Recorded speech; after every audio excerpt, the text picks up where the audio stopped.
Adrian Fernando, and I'm here to present to you our capstone project entitled Rent Lease Management System. So first, ano nga ba ang rent lease? Yung rent lease is a tenant management system na kaya niyang matrack yung mga payment, yung logs, yung mga maintenance requests and complaints ng mga tenant, and also yung contract generation ng owner and yung tenant. So it has three actors, yung owner na nag-act as an admin, yung landlord, and also yung tenant. So this is our home with our landing page. Rent is a few description and also the about. Ito yung mga kayang gawin ni rent fees and yung contact. So wala pa siyang laman since wala pang account yung rent fees management system. So let's get started. So first, initial admin account. Ibig sabihin, magsa-sign up muna tayo ng admin for the owner. If ever na yung mga credentials na gusto niya, siya yung maglalapin yun. So, try natin. Admin account.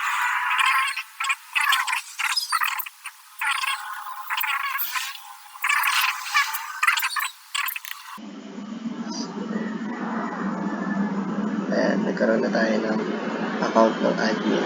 So, let's try to sign in.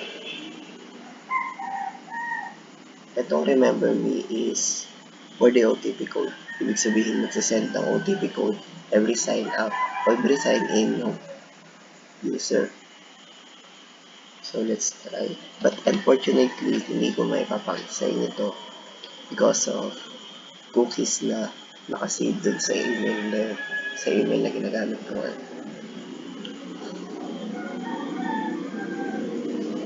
So, ayan. So, wala pa siyang kahit ano. The total tenants, the on time, the late for October. This is, ito nga pala yung dashboard namin na nagpapakita din ng room popularity kung sino yung may pinakamaraming tenant sa isang room. Then, ito. Yung sa tenants registration na nakapilter by the months.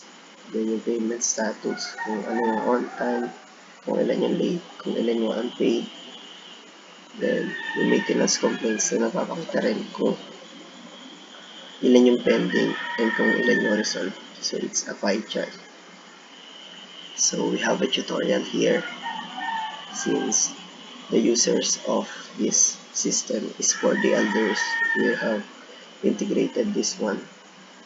Also, the notification, if ever na may pending, if ever yung mga notification yung system sa kanila.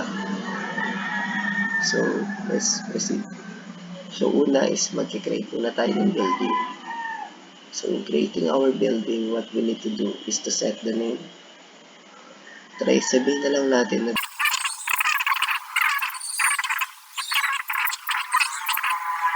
try natin i-save. Ayan.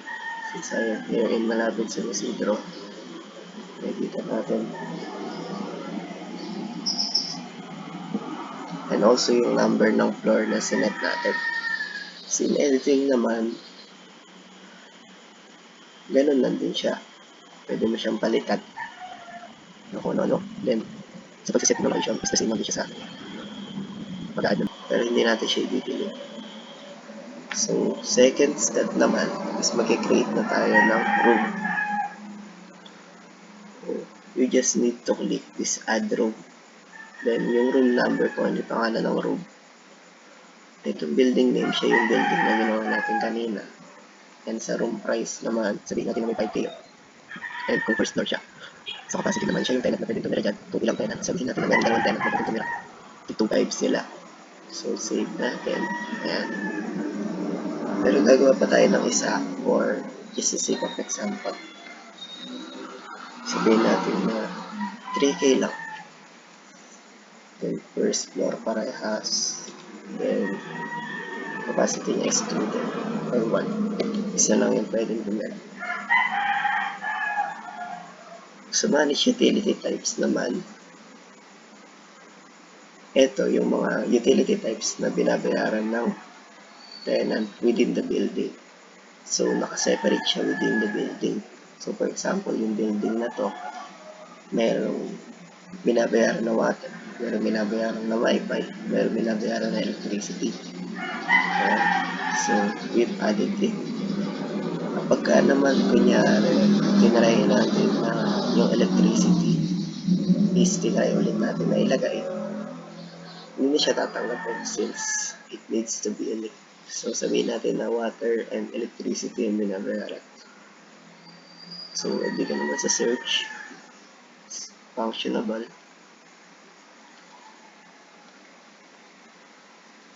And, so 13A. So, we're going back to the building. So, after creating a building and a room, what we're gonna do now is to mag-create naman ng account ng landlord. So, if ever na merong nag-apply sa owner, for example, may nag-apply sa owner ng gusto niya maging landlord, ang kailangan nila is magbigay ng valid email address para magawan sila ng account. And yun din yung sinuggest talaga ng owners considering no gagamit ng system na to. So sabihin natin, itong assigned building na to is siya yung building na ginawa natin kanina, and i-assign natin siya sa building na yun para i-manage yun. And sabihin natin na yung pangalan is kinuha ng owner. Sabihin na lang natin na landlord.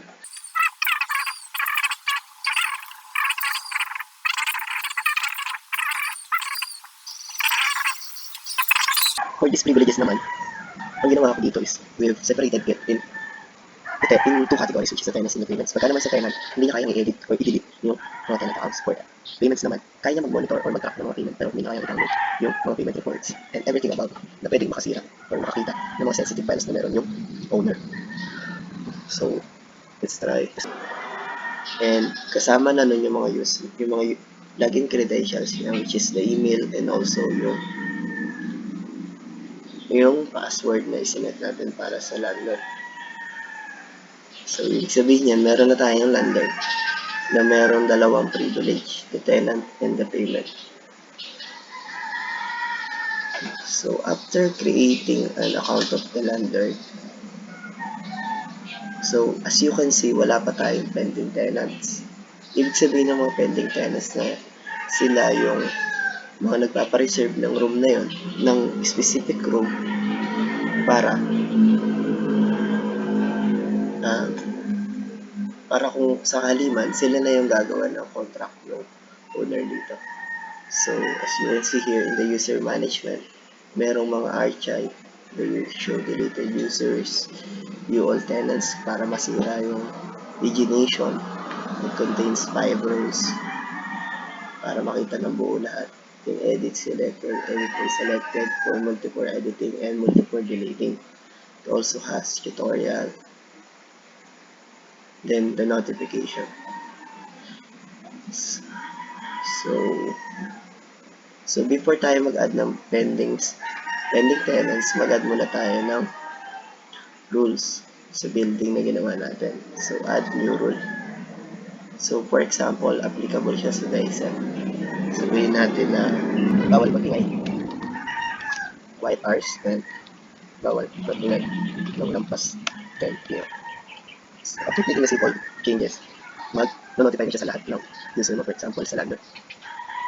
So, ayan, nakita mo na, the DICEP is the building.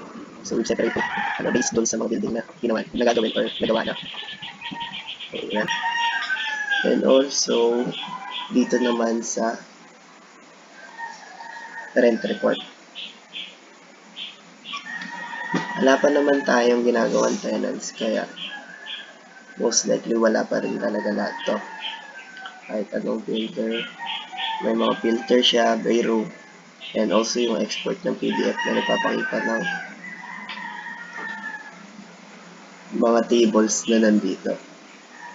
So, and the user account, where pwedeng palitan ng user yung password nila, yung address, yung birthday, yung any other personal information. Pag sinabi po natin na nag-add tayo ng middle name, just click this one. Ayan. Then kung gusto natin naman, so update. Ayan. Meron na tayong profile. Also help kung paano mag-update. Try natin na magpalit ng password. So after click mo, may magsisend sa'yo na OTP para i-verify kung ikaw talaga yung user for security. So let's look for the OTP muna. So ayan, ibig sabihin niya na-verify na. Pagka hindi tama yung OTP mo, hindi rin siya makakapag-verify. Sabihin na lang natin yung password natin, please nilagyan lang natin ng port. So ayan, na-set na yung password natin. Ibig sabihin naman itong si Roman Tagore, ngayon pa lang po siya nagawa or kung kailan siya nakagawa. So, ayan na. So, let's try to make naman yung contract. So, since wala pa po tayong mga nagsasign up na reserved tenants or depending tenants, hindi pa tayo makakagawa ng contract. So, let us show you kung paano.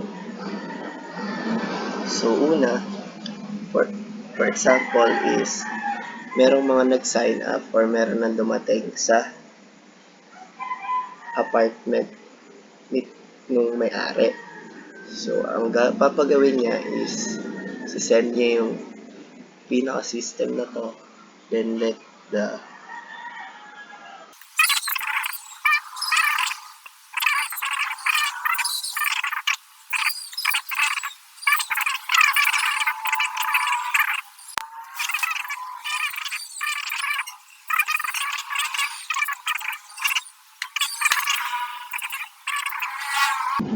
So, ayan. Since dalawa yung capacity noon, sabihin natin na meron pang isang account. So, yung kasama ko na lang sa yung pangalan na lang nakasama ko yung ilalagay dito. So, sabihin natin na yung email niya is ito. Then, parehas na lang kami ng email para mas makapag-save tayo ng time. Then, accept na. So, after setting ng profile, what we're gonna do is mag-set na tayo ng password. Sabihin na lang natin na parehas na ng password. So, ayan, i-email niya muna yung owner kung meron mga bagong pending tenants. So, after signing up niyan, naglagay na tayo sa admin natin. So, since binali natin password, hindi yan 1, 2, 3, 4 siya. So, ayan, nakalagay na tayo. Nag-notify na sa kanya na may bagong pending tenants. So, after this, may makikita ka na dito na dalawang pending tenants. Siya yung ginawa natin. So, let's make contract for this. And sabihin natin na yung start date nila is yung September pa sila pumasok. So, ayan. Ang duration nila, dahil sabi ng owner, she wants to same end date ng mga contracts. So, sabihin natin na 6 months. Then, ito yung owner ginawa natin kanina. Then, yung payment method yung pagbabayad nila sa first payment or yung advance payment. Also, yung na-notify na siya. Ibig sabihin na nag-email na siya for the tenants na nagawa ng contract. So, ito yung contract na active pa. Parehas sila ng start date, parehas sila ng end date. So, after nyan, makikita mo na sa dashboard na meron ng dalawang tenant and meron nating manatili. Karoon na tayo ng mga active contracts. Pagkayari nating i-submit yung form na ginawa natin. So, here are the terms na nandun sa form. Kung ano yung mga naka-check. Kung kailan siya mag-e-end. September and sa mga contact number ng isang tenant na. So, since parehas yung nilagay natin, ayan, parehas din yung lumabas. So, if ever na gustong i-export yung PDF ng owner, so, it's like doc type na makikita yung residential lease agreement, room 12A, yung kay Rochelle, yung kay start date niya, kaya na siya pumunta sa dorm, and yung mga terms. Also, pwede din silang maglagay ng signature. And, so, pagkayari niyan, makikita mo na siya dito. Kung if ever na binigyan mo ng privilege yung landlord and binigyan mo na siya ng approval to delete this particular tenant, kaya niya nang i-delete yun and papasok na yung mga deleted na yan dito. So, hindi na natin ipapakita yan. To generate PDF din naman, ganito yung itsura. So, since wala pa siyang laman, wala pa po siyang makikita dito sa table. So, proceed tayo sa report management. Ito, yung kinukuha ng report management, 6 October na ngayon, siya yung papakita dito. Ibig sabihin, wala pa nagbabayad, pero meron pang mga unpaid. So, September yung inilagay natin dun sa kanina, kaya hindi nakikita yung sa October. So, ito, 2.5, 2.5 sila since 5K yung sinet natin sa room. Unpaid pa sila. So, if we try to export that, ganito yung magiging itsura niya. So, unpaid pa siya, paid on is not available. Yung total collected niya, 0 pa. Total expected niya is 5K. So, total tenants 2, and etc. So, proceed na tayo sa renewal. Gagawa muna ako ng mga expired accounts para maipakita ko sa inyo yung sa pagdating. Okay, so dito, meron na akong expired contract na ginawa and nag-start yung date niya noong July 31, 2024 pa. And also, yung end date niya is hanggang January lang. So, this system nagpo-provide ng mga automatic contract expiration. For example, contract expiration niya ngayon, meron araw-araw nag-check siya if ever na pumasok yung user dito. Kabut i-check niya kung may mga expired contracts na ba. So, dito, ginawa ko is nag-example ako dito ng expired contract and itatry natin yung i-renew using yung account na ginawa ko kanina. So, ito yon, meron ng expired contract yung user na yon. Tinatanong niya kung gusto niya bang i-renew. If hindi, pagka nag-yes siya, magkakaroon ng notifications for the owner na merong nagsabi na merong gustong makipag-renewal. So, yes na.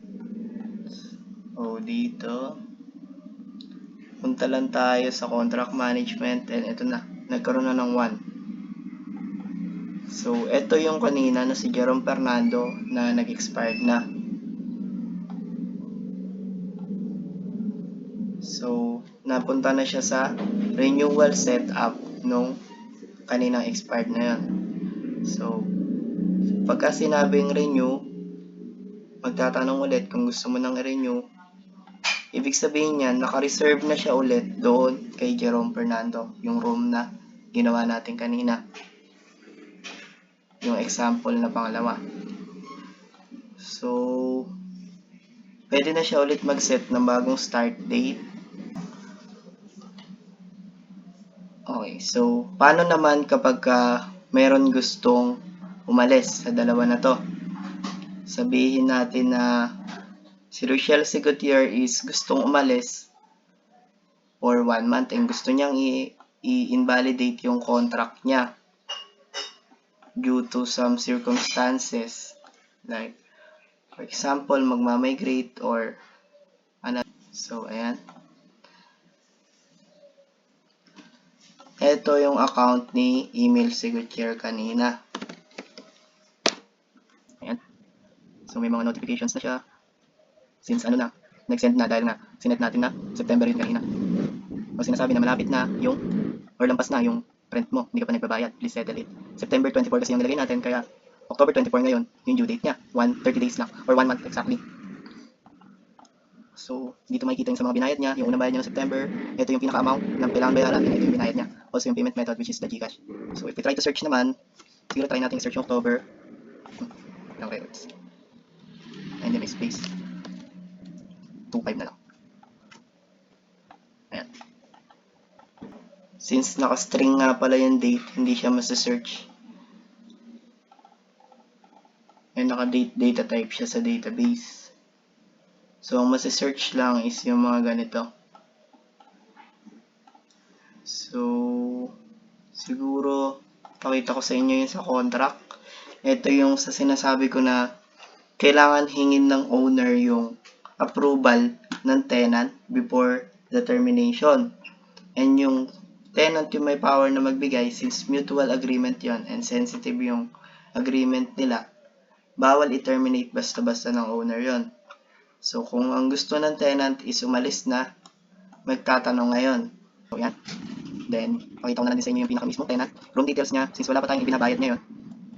Dito sa utility status, wala pa lumabas and unpaid pa siya ngayong October. Monthly payment, assigned tenants, which is yung kanina, Adrian Fernando, and yung room number nila. So, dito naman sa request na to, sinasabi lang na wala pa siyang request. Then, dito naman sa complaint status. Then, pagka-click mo tong delete, and yung pinaka-latest is madi-delete. Itong icon na to, which is not visible ata. Itong file new complaint, mapupunta lang din siya dito, if ever na you want to click it. Then dito, yung rules na sinet natin kanina na yung quiet hours, bawal magingay. Plus 10. And if you want to show all of the rules, just click this. Then, maintenance incomplete. Ito na yung management ng request, maintenance request, and yung mga complaints ng tenant. If ever na may complaint siya, pwede niya i-click lang tong issues. Maingay dito sa katabi ko. Then, after clicking the submit, papasok mo siya sa notification ng dun sa landlord. So, ayan na. Lalabas na dyan yan. And then, if you want to edit naman, you can just click kung gusto mo yung mga selected or kung gusto mo yung mga unselected. Pwede siyang multiple editing. So, ito. Pwede mong i-edit yan. Gawin mo may sira sa saksakan dito. Then, kung ano naman yung gusto mong status. Kung resolved na ba, ganyan. So, hindi naman natin i-edit yan. So, after that, may mga tutorial din kada page dito. Kung paano gamitin yung pinaka-system. Ayan. Then, yung user profile, just like exactly what we've explained dun sa owner. I-change passwords, address, sa email. So, hindi natin nilagyan yung middle name kasi optional yan. Then, tarayin na natin tong sa guest log. Ito naman yung sa logs na once na nagkaroon na ng active account yung tenant, magkakaroon na siya ng QR code or yung guest pass na tinatawag. And yung guest pass na yan, may power siya na isend sa kung sino man na gusto niyang kaibigan, sa nanay, ganon. So, mother. Try na lang natin na mother yung name and yung email niya is kaparehas na lang nun sa owner. So, wala naman na tayo ng mga active email. Try na lang din natin yung ginagamit. Then, email. So, ayan, na-send siya. Ito yung email na, o yung QR code ni Rochelle. Room 12. Then, dito naman sa print, pag kinlik mo yan, pwede may print yung buong page na yan para makita lang din yung QR. And sa download naman, is ganito din yung lalabas. So, since tapos na tayo sa tenants, let's proceed naman sa landlord. So, itong mga button na to, parehas lang din siya kung gusto mong palitan. Okay, so ayan, ito yung account na sinet natin sa landlord kanina. So, login lang natin siya. So, since may cookie na nga siya, magkakaroon na siya ng access without entering the OTP. So, ito yung mga notif na ginawa natin. Ito yung sa rules na ginawa ng owner. Ito yung sa sinasabi kong kaninang request na ginawa natin. The other issues and may ingay sa katabi ko. So, dito, ito yung mga monthly rent requirement, reminder. Ibig sabihin yan na parang reminder lang siya na mayari na yung month or yung buwan since October 25 na. Magkakaroon na siya ng automatic notification sa bawat owner dahil sinasabi lang na pwede nyo na i-download dahil may mga records na dun sa report. So, ayan. Unpaid pa silang tatlo. So, pasok tayo dito sa user access management. So, ito yung sinasabi ko kanina na yung not approved is kapag hindi pa approve, kahit na meron siyang privilege ng tenant to edit, hindi niya basta-basta ma-delete kasi yung owner, siya lang yung may power na may automatic na kayang i-delete. Pero kaya niyang bigyan ng approval yung specific landlord para makapag-delete ng mga tenant. So, katulad lang din yung kanina sa owner, pare-parehas lang sila. May tutorial din. Kung gusto nyo i-edit, gagawin inactive, hindi makakapasok. So, try natin. Si Rochelle. Ini-email niya yung mga tenant na inano niya. Ayan, inactive na siya. So, pasok naman tayo dito sa room management. Dito naman pasok dito yung mga payment, the maintenance request, and sa logs. Yung sa logs naman, makikita may list dito ng mga pumapasok, kung anong oras sila pumasok, anong oras sila lumabas. And pwede ka mag-scan ng QR code kanina nung sa guest pass. Kung kunyari naman, i-generate mo yung PDF ng mga logs na yan for monitoring, pwede rin yan.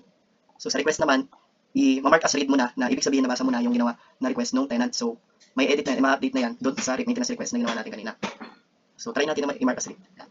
So dito naman, ay nawala na siya. So dito naman, pasok tayo sa payment. So since inactive yung kanina, 2.5 lang siya. Ibig sabihin, hindi nakikita dito kung sino yung mga inactive. So, try natin siyang ibalik. So, siya lang muna. Gawin natin siyang active. After that, eto na.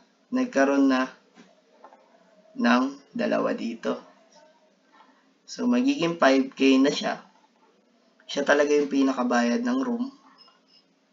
And, kung gusto natin siyang i-edit, sabihin natin na,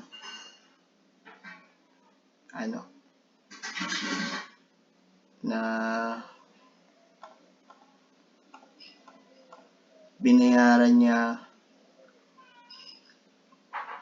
ngayon. Then, sa cash, Ito yung mga contract expiration, kung kailan nag-umpisa, yung due date. So, if we try to edit that, and update na yung, so late siya dahil October 25 siya nagbayad, pero ang due date niya is October 24. So, pag kinlik mo naman yung button na to, dito mo makikita yung mga payment history nila. Kung ano yung mga binayaran nila, yung sa utility payment, sa room payment. Ayan. So, noong October, nagbayad siya ngayon lang, pero kahapon pa yung due date niya, kaya naging late. And ito yung una niyang ibinayad nung pumunta siya sa room na yon. So, ito na yung next due date niya. Pero paano naman kung gusto ng tenant na mag-advance na? So, gusto ko magbayad na ako ngayon for November. So, pag kinlik ulit ng landlord yan, magkakaroon na ng advance payment na question. Kung gustong, since bayad na siya for this month, gusto mo bang mag-advance payment na, mag-add ng advance payment na balance sa dala sa room na yon. So, kung gusto niya, magkakaroon na ngayon ng modal. Tatanungin niya kung magkano yung advance payment and kung kailan siya nagbayad. So, sabihin na lang natin na ngayon din. So, anong payment method? Ito lang din, katulad lang din nung kanina, yung mga date of contract started. So, i-email niya ulit na na-add na yung payment, na advance payment natin. So, dito, pagka-advance payment nyo, makikita nyo na yung 2.5 na isinet natin kanina sa advance payment, mababawas na doon sa dapat na expected rent amount niya for the November na due date. Pero unpaid pa rin siya since hindi pa nababayaran ng buo. So, paano naman ang mangyayari kung babayaran na ng buo? Doon tenant yon. So, dito, try ulit natin na ngayong araw. So, GCash naman binayaran.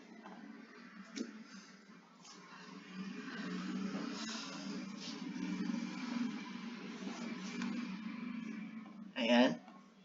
So, pagkayari niyan, ayan, naging paid na siya. And yung 2.5 na natitira kanina is wala na. Then, dito naman sa expected amount rent, doon na pumasok ngayon, doon sa December na, for the next month. So, paano naman sa utilities? Ito naman, i-click niya yung button na yan. May lalabas ulit, yung mga date of contract expiration. Ito lang yung mga requirements na dapat sagutan niya. Una, ano ba yung due date nung utility na yon? Sabihin natin na ngayon, and electricity yung binayaran, ang babayaran niya is 150.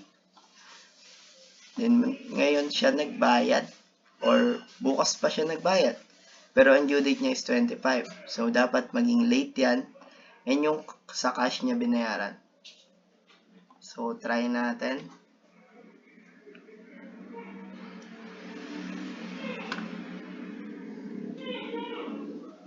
Ayan. So, tingnan natin kung lumabas na. So, ayun. Kanina wala, kasi wala pa tayong sineset. Pero ngayon, nagkaroon na ng electricity. And so, tama. Naging late. And yung utility due date is October 25. And yung date ng payment niya is kahapon or bukas. So, kung gusto mo i-edit, pwede mo namang i-edit. Pero hindi na natin i-edit just to save time. May mga requirements din kung ano yung mga dapat i-fill up. And may mga tutorial din dito kung paano gamitin for the sake of user-friendly ng system natin sa mga elders. And dito sa room 3A naman, siya yung si Jerome kanina, na ito yung sinasabi natin. And pwede mo rin siya i-filter based on the floor. Ngayon, kung ilan yung floor ng DICEP na sinet natin, ibig sabihin, floor lang siya, 4th floor lang yung building na yan, 4 lang din yung lalabas dito. So, sabihin natin na first floor, yan yung dalawa. Then, third floor, or all floors. Since dalawa pa lang yung nakaset, so dalawa pa lang din yung lalabas dyan. Dalawa pa lang yung may tenant. So, pagkatapos nun, makikita na natin yung mga notification na ginawa natin dito. So, dito, parehas lang din sila ng owner, pero kapag kunyari walang privilege yung landlord na to, hindi siya magkakaroon ng power to export the PDF kasi medyo sensitive yan and hindi niya makikita yung mga pera na ganito kalaki. So, for example, it's about 50,000. So, let's try na i-edit yung privilege ng landlord na to.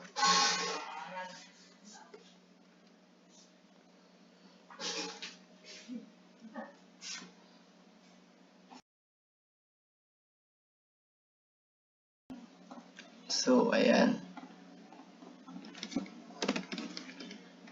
Yun yung account ng owner. Nandito tayo sa owner ngayon. Then, try natin i-edit yung privilege ng landlord. Ano yung mangyayari? So, edit natin. Tanggalan natin siya ng privilege.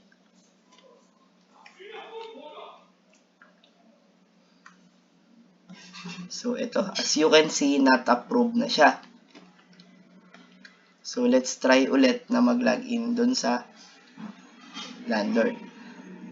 So, landlord account updated. Ibig sabihin niya na update na siya. Ito yung sa mga pending tenants, mga monthly reminder. So, dito na. Ito yung sinasabi ko na hindi niya na kayang i-edit lahat yan. Whether to delete or whether to edit. So, kahit anong gawin niya dyan, hindi niya ma-edit yan. Kahit yan. So, hindi. Kahit na lumabas yung sweet alert na yan, wala pa rin mangyayari dyan. So, punta naman tayo dito.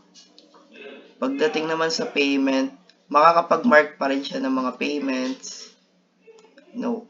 Hindi na pala kasi wala na siyang approval. So, dito naman sa archive, walang lalabas na record kasi wala siyang privilege. So, dito, ito yung sinasabi ko kanina, walang lumalabas dito. And yung mga total payments. So, sabihin naman natin, paano nga yung ginawa natin na kapag kunyari, umalis si Rochelle Segutier doon sa room na yon. Okay, so, gawin na natin yung kung paano pagka umalis nga si Rochelle Segutier doon sa room na gusto niya. So, dito, may mga ginawa na akong accounts and contracts. Ito yung kay Jerome. Sinamahan natin siya ng kay Edward. So, ito yung kay Rochelle Segutier. Try natin ngayon na i-terminate yan. So, ngayon na-terminate na yung account niya. Ang gagawin ko ngayong example is paano kung walang approval yung tenant. Ang gagawin niya ngayon is magno-notify siya sa tenant na tinatry na i-edit yung contract ni owner or i-terminate. Magno-notify siya na parang kukunin yung approval niya. So, ayan. Hindi siya mati-terminate kasi walang approval. So, since yung 12A is kulang ngayon ng isang tenant, ang mangyayari is magiging available siya ngayon for the reservation. So, sabihin natin na yung 12A is merong magre-reserve na bago. Si Jazz. Ang pangalan niya is Jazz. Last name pala yan. So, Salazar ang apelyido niya. Sabihin natin na yung email niya is yan. Ito yung number niya, address niya, yung birthday niya. Gawin na lang natin na hindi aabot na mas mataas. So, ito. Naging available ulit siya. Pero yung 13A wala dito kasi occupied siya. So, ngayon, 5K yan. Tingnan natin kung makakapag-create ngayon ng contract. 1, 2, 3 na lang. So, things forward. So, tingnan natin. Ayan. Naging pending si Jazz Salazar. Niniwan natin siya ng contract ulit. So, 2/2 ulit kasi si Adrian Fernando is nandun pa rin. And makakapag-set ka ulit ng bagong start date kung kailan ka mag-uumpisa. Sabihin natin na ngayon yung start date niya or kahapon. 6 months lang siya. Then yung payment method.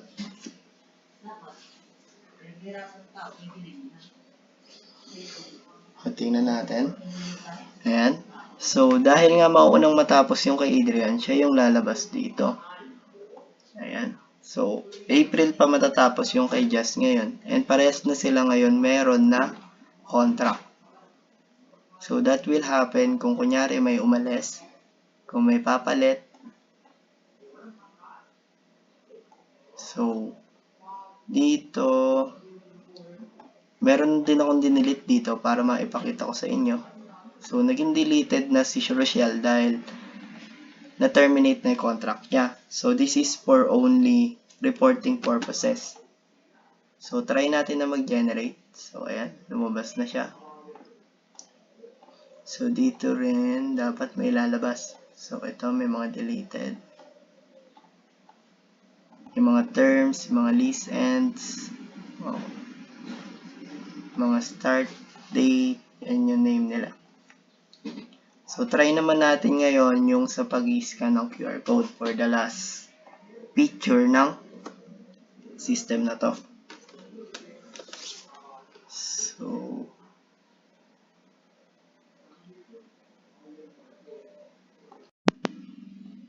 okay, so pasok naman po tayo sa pag-i-scan ng QR code na nag-generate niya by creating yung mga account ng tenant or kasabay siya ng paggawa ng tenant. So, yun yung tinatawag na guest pass. So, punta tayo sa logs. Click mo yung scan. So, I may excuse myself since the camera will be on. So, tapat lang natin na ganyan. Ayan. So, kaya binigyan ko ng 30 seconds interval dito.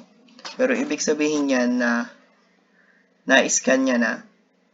Binigyan ko siya ng 30 seconds approval because of the accuracy ng camera.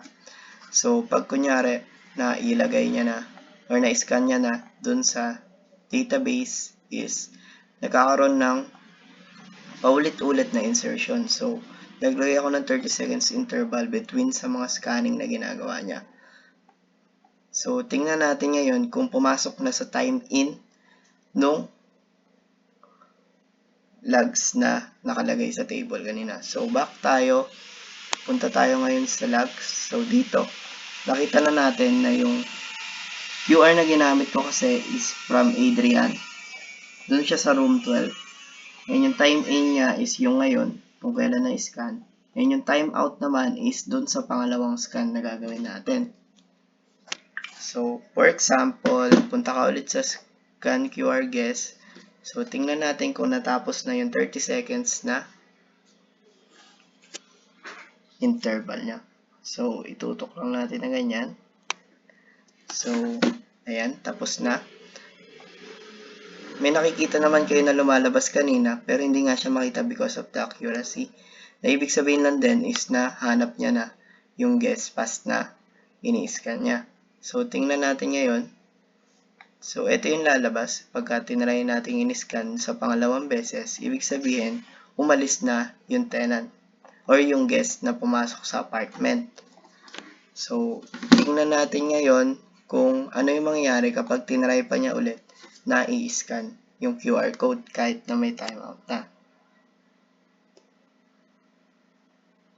So, ayan yung lalabas. You have already checked out today. Ibig sabihin yan na nagkaroon ka na ng timeout dito sa logs na to. So, also for reporting purposes, ngayon makikita na kung sino yung mga lumalabas kapag tinry natin na i-click yung generate PDF na yan. So, that's it for my walkthrough. I think na naipakita ko naman lahat. Ito sa notification, sa Mindly, apartment rules, na lahat ng kailangan nating ipakita dito. So, thank you for watching.